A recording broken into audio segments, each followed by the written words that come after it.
लोकमुळे store सुद्धा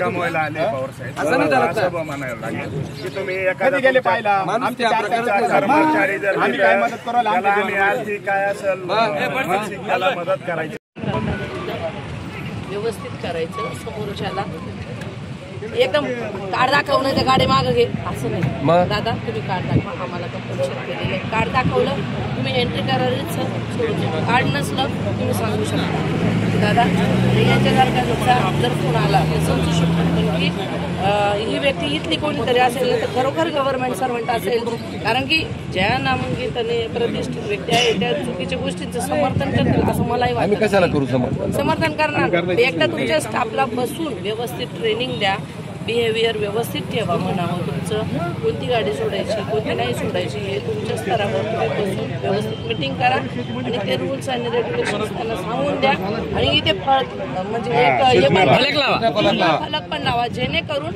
हे वाद वारंवार होणार नाही. आणि मॅडम 3 वेळेस पेपर हा पहा ड्रायव्हर ऐका त्या मुलाचा फोटो काढून घेतला तुम्हाला म्हणे तुला काय करायचं ते कर.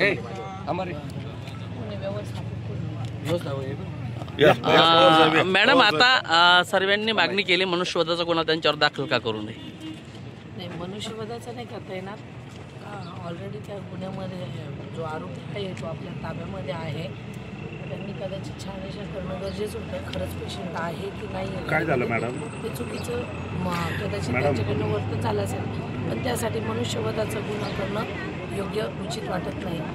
सर आपल्या मार्फतीने जी ॲम्ब्युलन्स असते तुम्ही काय करा त्यांना सांगून तुम्ही जे आहे ना रे आपण आधार कार्ड पाहिलं सोडून द्यायची गाडी काय व्हायचं त्यांचा काय लॉस व्हायचा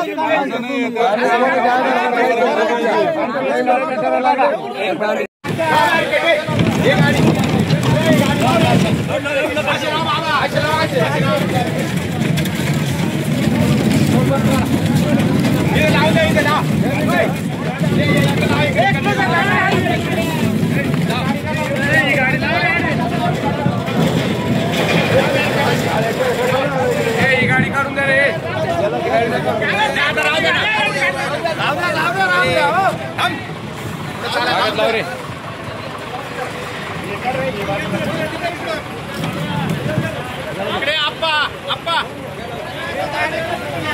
किलोमीटरच्या आतील कुठल्याही वाहनाचा टोल घ्यायचा नाही आणि आम्ही टोल नाका चालू करणार नाही आणि त्यांनी ते मान्य केलं आणि फॉलो पण केलं. त्याच अनुषंगाने त्याच धर्तीवर यांनी हा टोल चालवायचा. टोल नाक्यावर आंदोलन झालं काय सांगा आत्तापर्यंत हा 3रा प्रकार घडला आहे. आत्तापर्यंत हा स्थानिक लोकांना खूप त्रास झाला. इथं दरवेळेस नवीन कॉन्ट्रॅक्टदार येतो आणि काल एक दुर्दैवी घटना घडली का भनवडची एक पेशंट होतं यावरून स्टाफवर दबाव असल्यामुळे त्यांनी सोडलं नाही. त्यांच्यामुळं आज एक दुर्घटना घडली भनवडची खूप अत्यंत वाईट घटना घडली. तर याच्या करताना याच्यापुढं असं घडू नये यांनी अन्यथा 25 किलोमीटरच्या आत कोणी पण अडवलंच त्याच्या तीव्र एकदम जबरदस्त आंदोलन होईल एवढं बोलून थांबतो. वरती आज जे तीव्र आंदोलन झालं जे कंपनीने आता टोल घेतला काय सांगाल. हे आंदोलन करायची वेळच यायला नव्हती सर्वात पहिले कारण की जो पहिला ठेका घेतला आदरणीय भगरे सर आणि आपले सगळेच नेते त्यावेळेस उपस्थित होते. आमची नाशिक येथे मीटिंग झाली. त्या मीटिंगच्या अनुषंगाने आपण त्यांना सांगितलं आमच्याकडे ग्रामीण भाग आहे आदिवासी भाग आहे आम्हाला 25 किलोमीटरची रेंज देऊन तुम्ही यांना टोलमुक्ती करा. त्यांनी ते फॉलो पण केलं पण नंतर दोन महिन्याला यांचे ठेके बदलत असतात. ते ठेके बदलत असताना त्यांच्या नवीन नियम असतात. त्यांनी कालची जी दुर्घटना झालेली ही अतिशय निंदनीय आहे. ती शब्दात सुद्धा सांगू शकत नाही. त्यासाठी आम्हाला आज इथं यावं लागलं. काल एका पेशंटला इथं त्यांनी अडवून धरल्यामुळं त्या पेशंटचा नाहक जीव गेला. आज ते कुटुंबाचा यांनी त्याची भरपाई तर यांना द्यावंच लागेल आणि ह्या टोलवर मी मनुष्यवधाचा गुन्हा दाखल केल्याशिवाय राहणार नाही. याच्यासाठी आम्हाला इथं यावं लागलं आणि जी आपली पहिली अट होती 25 किलोमीटरची ही जर फॉलो करत असेल तरच हा टोल चालू देऊ अन्यथा हा टोल बंद करू आम्ही. बस